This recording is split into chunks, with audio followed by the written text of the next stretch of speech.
Notre personnalité du mois est l'humoriste québécoise Dorothy Rowe. Pour l'arrivée du printemps, elle vous communiquera à coup sûr sa bonne humeur, tout d'abord avec son rire absolument contagieux. Ensuite avec son sens inégalé de la dérision, tant d'elle-même que de sa communauté d'origine. L'autre jour, je me promène au centre-ville et pendant que je marche... Oh! Pendant que je marchais, un pigeon s'est perché sur mon derrière. Non, mais tu sais, il pensait-tu quoi? C'était un banc public? Le pire dans tout ça, là, c'est quand je marchais, il recoulait. Les femmes, on est souvent complexées. Moi, je suis quand même bien dans ma peau. Je veux dire, tu sais, je suis pas mince, je suis ni trop grosse, mais j'ai des bonnes courbes, j'ai des rondeurs, puis j'ai un petit bourrelet, des petits coussins un peu partout. Puis je suis bien là-dedans. Je veux dire, j'ai des joues, j'ai un nez un peu plus large que la moyenne, tu sais. Mais définitivement, je vais m'amuser avec ça. Puis je pense qu'au contraire, ça me donne une carte blanche. Fesse droite, c'est ça la droite, ouais? Hein? Elle s'appelle Da. Et la fesse de gauche? Bon, vous voyez? Fait que là, j'ai appris qu'elles étaient jumelles. Et, bon, vous savez ce que c'est, hein? Quand deux fesses qui se connaissent se rencontrent, ça jase. J'ai envie de faire des choses différentes. C'est au lieu de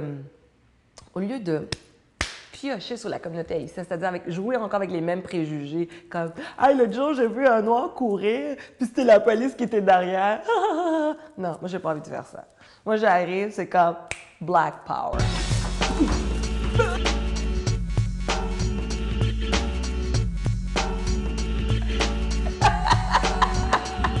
Le 9 octobre 2010 sera une date tournante dans la carrière de Dorothy.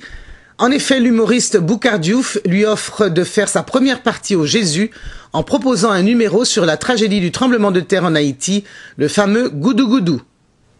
12 janvier 2010.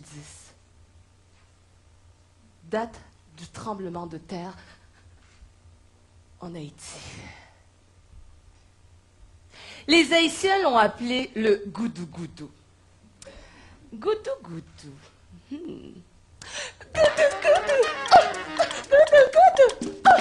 Habituellement, dans les médias, lorsqu'on traite de sujets graves, on invite toujours un spécialiste pour en parler, hein? Alors, en toute logique, c'est ce qu'on a fait pour Haïti, où on a invité le spécialiste du Goudou Goudou, le plus grand séismologue, le docteur de l'échelle Richter lui-même, Jacques Merville. Sur Facebook, on pouvait y lire sur le profil de l'Haïtien son statut. Frères et sœurs, c'était écrit si bien sous terre. Ah, quand j'ai lu ça, c'est comme un coup de poignard que j'ai reçu dans le cœur. Mais le Seigneur m'a dit, envoie-lui une invitation. C'est ce que j'ai fait. J'ai envoyé une invitation 1804. Amis se sont ajoutés sur mon profil. Un autre Haïtien a pu être sauvé en envoyant un texto sur son BlackBerry. Avec ses orteils, oui. Ses orteils, oui. Si c'est pas ça s'organiser avec les voyous du bois, c'est quoi ça? Le Goudou Goudou? Non! En vérité, je vous le dis, c'est le mystère de la foi. Dorothy Rowe, née au Québec de parents haïtiens, a étudié les sciences humaines avant d'occuper un poste important dans l'industrie pharmaceutique. Ce n'est qu'à 37 ans qu'elle a décidé de changer de carrière. Cette étoile montante de l'humour est aussi la première femme noire humoriste francophone au Québec. Nous avons été à sa rencontre pour le lancement de la 30e édition du Festival Vue d'Afrique, dont elle est la marraine cette année pour faire sa connaissance. La première chose que nous lui avons demandé n'était point une question, mais tout simplement de nous faire entendre son rire. Ça vient naturellement. Je m'attendais à une vraie question, mais celle-là, elle est bonne.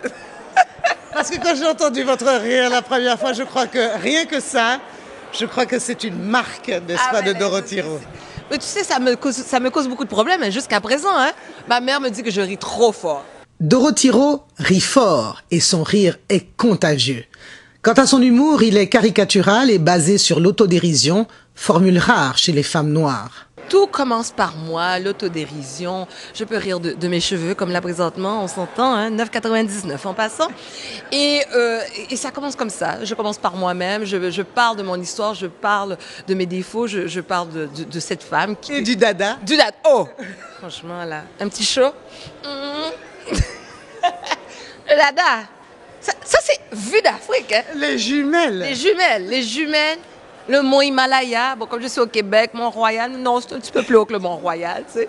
Mais absolument, je parle de la femme, de cette femme qui a 40 ans aujourd'hui, mais cette femme qui est bien dans sa peau. Bel âge. Ah, ben merci, ben oui, absolument, absolument, et qui a allaité pendant 6 mois, mais quand même, c'est là. Et puis bon, c'est ça, et qui vit aussi des relations avec les hommes. Il n'est pas bon. Et qui vit encore chez sa mère. Il n'est pas bon. Mais en tout cas, bref, tout ça pour dire que je m'amuse. Et c'est aussi une découverte pour moi parce que je me pince à chaque fois de voir que ma vie s'est dirigée vers l'humour. Dorothy Rowe, acceptez-vous d'être humoriste? Oui, je la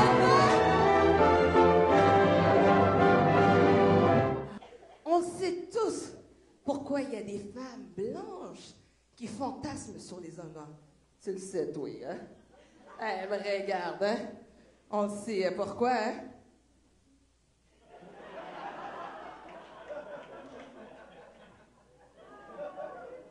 À cause de ça, leur bambou, oui, est grosse, puis après, c'est rien, nada, nothing, rien, en arabe, rien. Rien. Ça là, ma belle, c'est juste un défaut de fabrication, puis that's it. Non, mais pour mieux vous illustrer ça, là, juste à imaginer, là, je m'adresse aux filles, hein. Non, aux des filles, ouais. Juste pour vous dire comment c'est. Vous n'avez qu'à imaginer, tu sais, quand vous achetez l'appareil, on s'entend, hein? Ouais, je sais quoi? Ouais, cochonne. Alors, quand vous achetez cet appareil, vous êtes contente, vous avez hâte de l'utiliser. Vous sautillez comme le gars dans la publicité de Viagra. La la la la la la. Au moment de l'utiliser, eh bien, vous réalisez que ça ne fonctionne pas comme vous le pensiez. Ben l'homme noir, c'est la même maudite affaire. Non, c'est vrai. Le jour J arrive. Le jour d'assouvir votre fantasme. Action!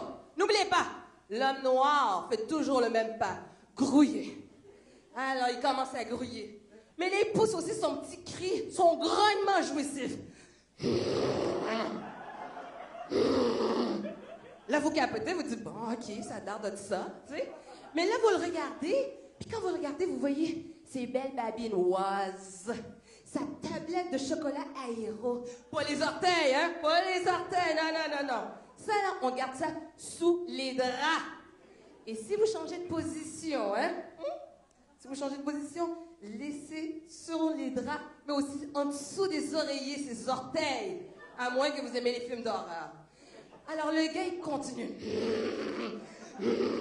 Ah, vous voyez, il y a de belles mains. Mais monsieur, c'est pas s'en servir. Mais non. Ainsi, non. Ah, monsieur, des niaises. Mais comment ça vous touchez? Comme un aveugle qui lit le braille. Mais là, il arrive sur 2 gros mots. On s'entend 2 moyens mots. Et à force d'essayer de comprendre, il commence à vous toucher comme on touche un bouton de radio. Ah!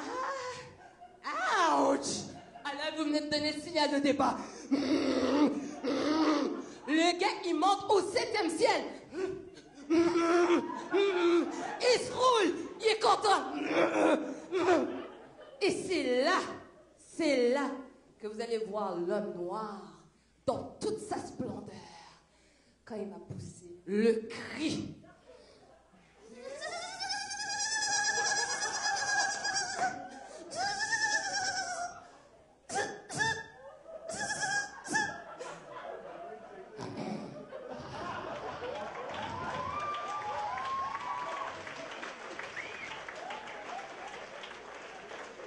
Et c'est là, mesdames, c'est là que vous réalisez que l'homme noir, oui, il bouge pas comme vous le pensiez. Alors tous ensemble, chipons pour l'homme noir, et bien that's it. Pourtant, avant d'épouser sa seconde carrière, on rappelle que Dorothy était dans l'industrie pharmaceutique. Alors comment a-t-elle fait ce bond prodigieux dans le monde de l'humour? Aujourd'hui, quand je fais une rétrospection de mon parcours, il y a eu des signes dans ma vie. À l'âge de 18 ans, j'ai animé une émission et produit une émission à la radio Centre-Ville, une émission qui portait le nom En nous grillant avec Dorothy et mes amis. Donc, c'était ma première émission humoristique.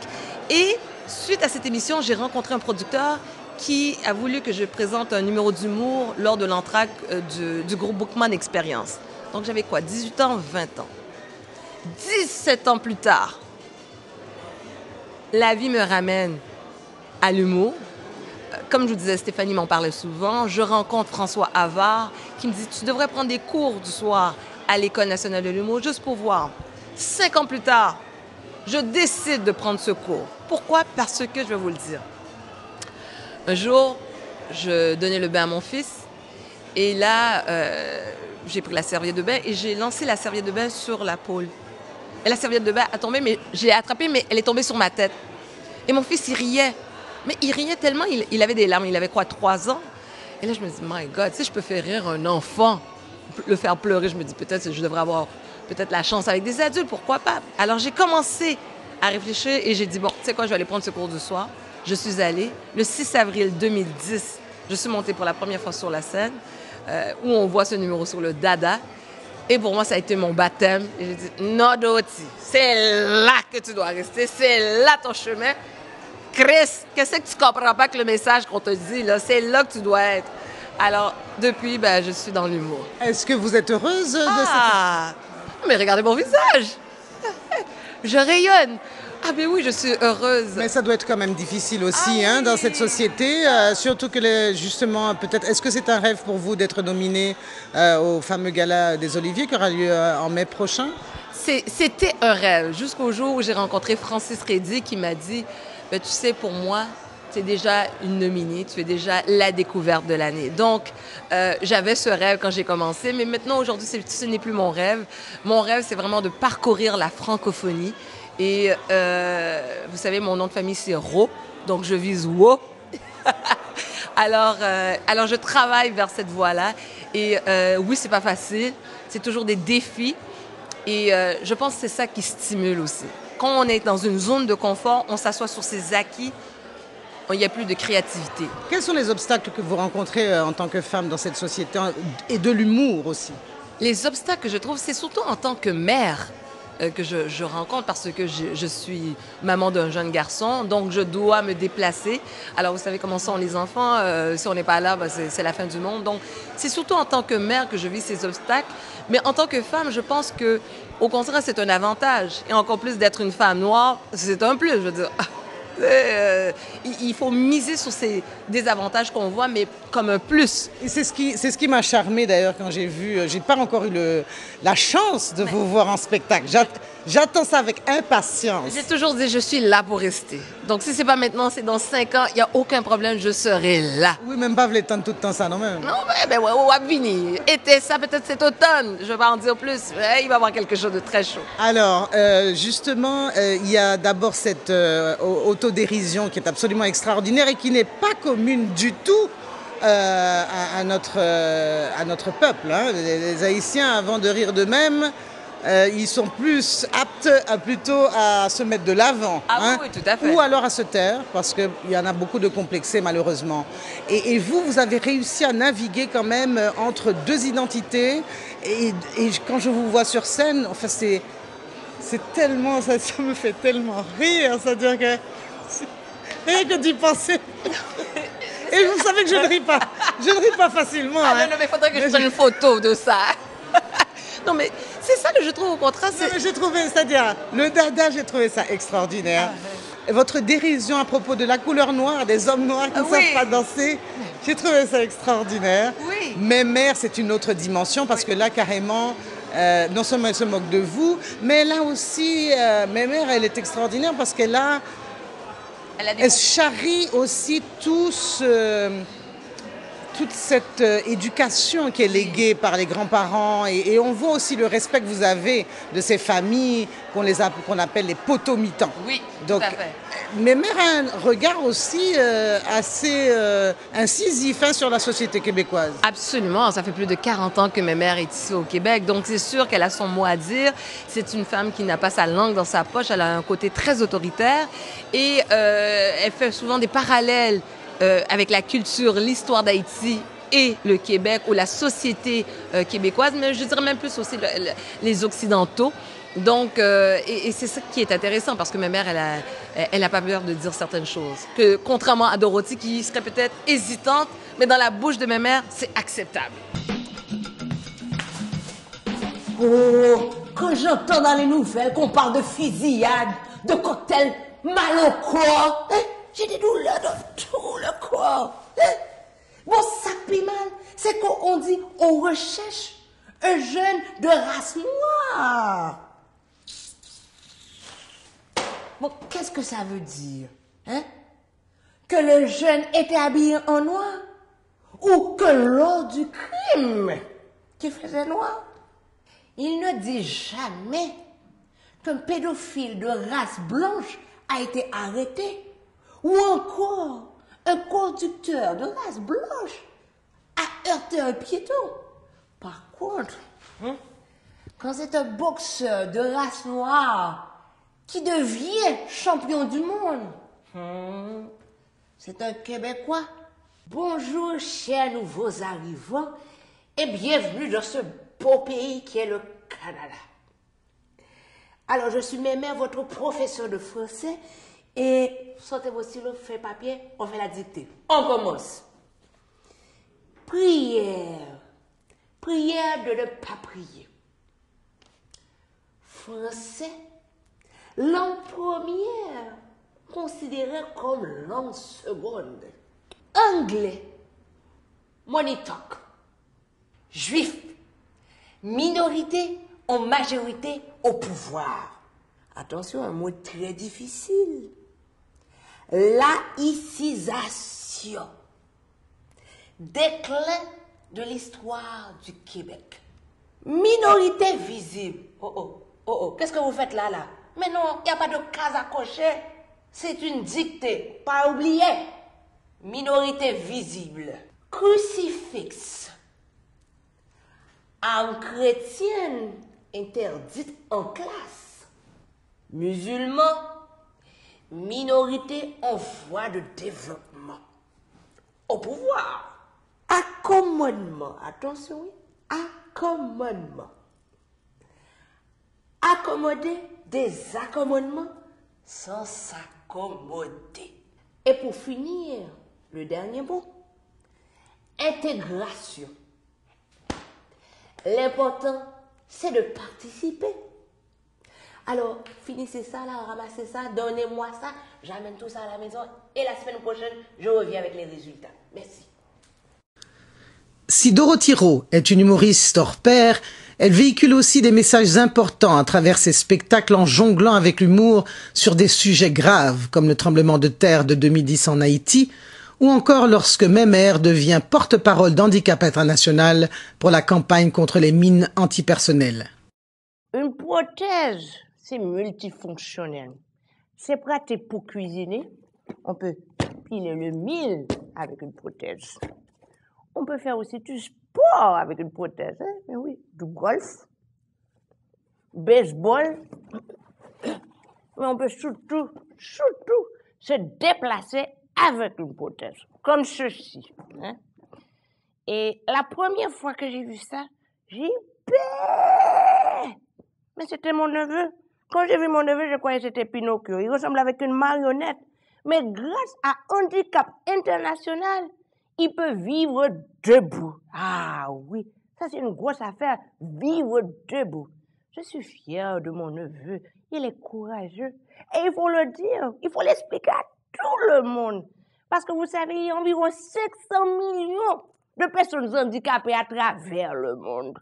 Ces gens-là sont comme vous et moi. Ils ont leur place dans la société. Et puis, that's it.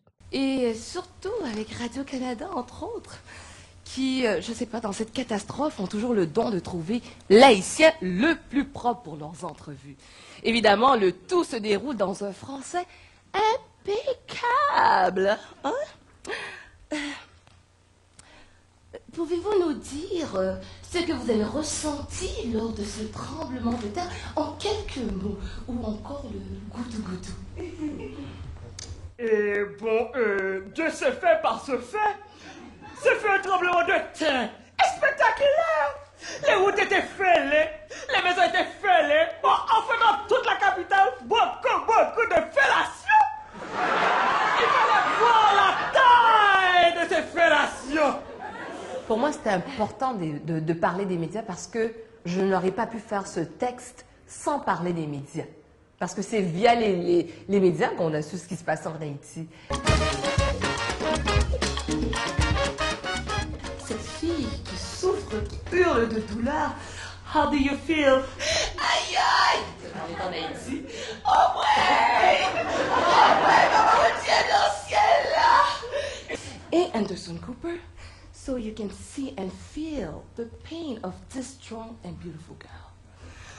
Non, mais lâche ton micro puis volez, dis mon hostie de 142. Goutou. J'ai eu des proches qui ne sont plus là, qui ont perdu des membres au niveau du corps. Je veux dire, ça nous a tous affectés. Mais j'étais un peu comme tout le monde qui était, en fait, ici au Québec, qui regardait les reportages. Je me suis dit, c'est pas possible. La façon qu'on traitait le sujet ou bien l'image qu'on renvoyait d'Haïti, je me suis dit, il y a de quoi rire, à rigoler. Et puis, et c'est par exemple?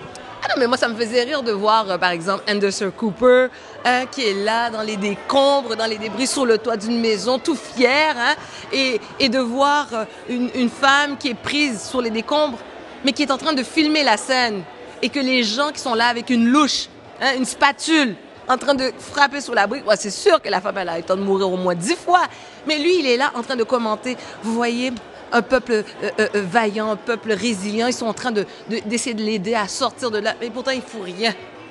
Et moi, ça me choquait en même temps, tu vois. C'est une question d'audience. Je ne sais pas si vous êtes aussi choqués actuellement. Enfin, ça fait quoi, près de 10 semaines maintenant que CNN se délecte pratiquement avec le fameux avion de Malaysia Airlines. Non, mais écoute, là, ça suffit, là. On a compris, l'avion est disparu, c'est fini, passons à autre chose. Mais ils aiment ce côté sensationnalisme. C'est quelque chose qui les attire. Et malheureusement, ça n'aide pas. Parce que l'Américain moyen, il regarde ça et il se dit « Oh, poor people ». C'est cette image-là qu'on a d'Haïti ou cette vision, et pourtant, c'est plus que ça. Il faut aller au-delà de ces images. Donc moi, j'ai voulu rire de ça, mais aussi, ce qui me faisait rire, et j'ai beaucoup de respect, c'est aussi de dire ouvertement que les Haïtiens, on est un peuple très croyant. Qu'on soit vaudouisant, protestant, catholique, témoin de Jéhovah, adventiste, on est croyant. Donc, c'était fascinant de voir ces gens-là sortir des décombres, mais la première chose, c'est « Mais c'est Jésus !» Et là, tout d'un coup, soit ils devenaient croyants, là, ils croyaient à leur Dieu, et puis voilà, il y avait ceux qui disaient que le vaudou les avait prévenus, ou bien les a aidés, tandis que les protestants, c'est un autre son de cloche. Mais de voir qu'autour de cette foi-là, il y a une force qui se dégageait. Et c'est ce qui a aidé aussi ce peuple-là. Donc, moi, je rigolais aussi par rapport à ça. Je me moque bien des religions. Moi, j'ai grandi avec toutes ces... J'ai côtoyé toutes ces religions, donc je me suis dit, pourquoi pas rigoler de ça. Alors, en parlant d'Haïti, justement, vous vous êtes rendu dernièrement en Haïti pour le standing avec les stand-up girls, ladies, avec Mademoiselle Guérin, il y a Florence Dupuis qui avait organisé tout ça. Ça faisait des années que vous n'étiez pas retourné, je crois, 10 ans. 10 ans, exactement. Comment ça a été cette expérience? Ça a dû être quelque chose. La première fois, c'était très, très stressant. J'avais des maux de ventre, j'avais des crampes, parce que c'était un défi, c'était un rêve pour moi de jouer un jour en Haïti. Mais il y a cette réalité aussi qui existe. Parce que je suis quand même venue au monde ici au Québec, donc mon humour est-ce qu'il va faire rire les gens en Haïti? Donc, comment m'adapter ou bien qu'est-ce qui va faire rire les gens? Et surtout que, bon, j'ai eu la chance de parler avec Florence qui m'a vue au spectacle à Haïti. Elle me disait, ah ben tu sais Dorothée, ce sujet-là, les gens vont pas trop rire, voilà, voilà. Je dis, bon, ok, Florence, je vais regarder ça. Alors, ce que j'ai fait, je me suis assise tout simplement avec mon cousin fraîchement venu d'Haïti. J'ai dit, Kounyala Noubal Chita. On va dire, je veux raconter ces choses-là, mais dans un langage que les Haïtiens, tout le monde va me comprendre. Et je ne voulais pas me dénaturer parce que qui je suis, j'aime oser. J'aime jouer avec les tabous. Et c'est pas vrai! Hein? Parce que je suis en Haïti que je ne vais pas parler de sexe. Non, je vais parler de sexe. C'est pas vrai que je ne vais pas me moquer de la politique. Non, je vais parler de politique. C'est ma signature. C'est oser jouer et faire rire sur les tabous et faire réfléchir les gens. Et c'est ce que j'ai fait. Et ça a été un beau défi et j'en suis fière. Ça a bien réussi. La preuve, je suis retournée une deuxième fois. Et on dit souvent jamais 203. Donc, je ne dirai pas plus. Je sais que vous n'allez pas dévoiler vos prochains personnages, mais vous devez être en train de travailler sur d'autres personnages que oui, vous allez... Oui. Ben, en fait, j'ai commencé... Oui, je peux vous dire, parce que bon, à mon dernier spectacle, 100% pur cacao, la deuxième édition, Lady Dada. Lady Dada, c'est une femme nouvellement immigrante d'Haïti qui travaille dans les centres d'appel. Ah, mais c'est la typique haïtienne. Vous pouvez me donner un petit exemple? Alors, Lady Dada, c'est une femme qui habite à Montréal-Nord. Et pour elle, venir au centre-ville, c'est quelque chose. Elle ne dépasse jamais la ligne orange, le métro Jean Talon. Et c'est une femme qui travaille dans les centres d'appel. Mais elle rêve de devenir infirmière parce que, vous savez, c'est la seule façon de trouver un homme ici au Québec, c'est devenir infirmière.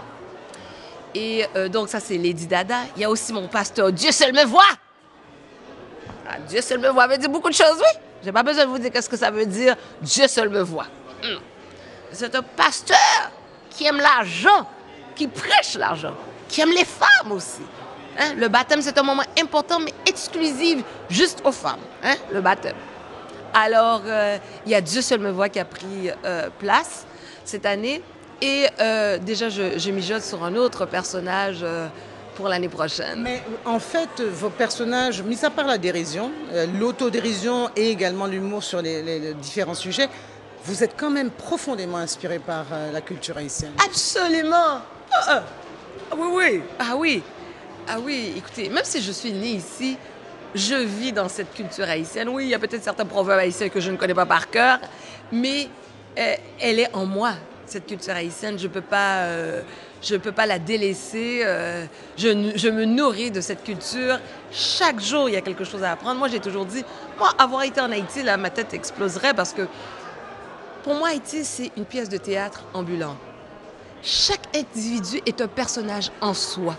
Il y a toujours... C'est pas notre président. Oui, je veux dire, oui, et jusqu'à la marchande. Ah, moi, j'adore le président. Moi, en Haïti, je serais toujours branchée sur la politique. J'adore ces réactions de voir chipper devant le public. Non, moi j'aime ça. Moi, j'aime les gens qui dérangent.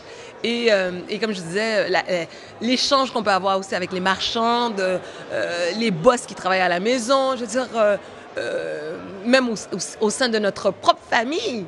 Hein? Est-ce que c'est important pour vous aussi de rester, que ces racines restent profondément ancrées en vous? Oui, ça fait partie de mon identité.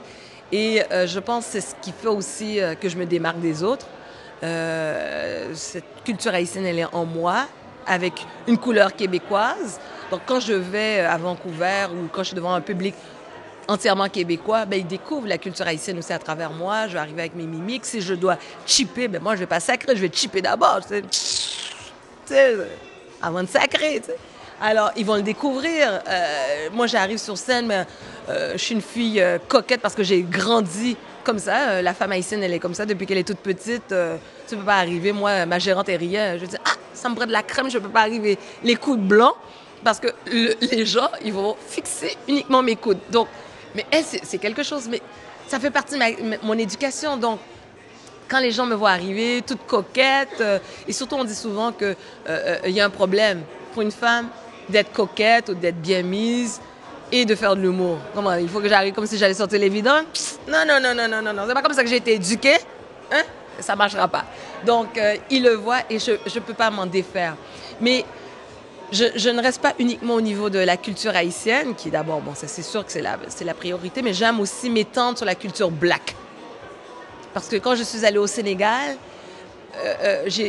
d'ailleurs, la culture haïtienne m'a beaucoup aidée. Hein, La façon d'aborder le public. La façon d'aborder le public, mais la façon d'être aussi. Souvent, quand j'étais là-bas au Sénégal, on me disait « Ah, mais c'est très sénégalais, c'est très... » Non, mais les Haïtiens sont comme ça, hein.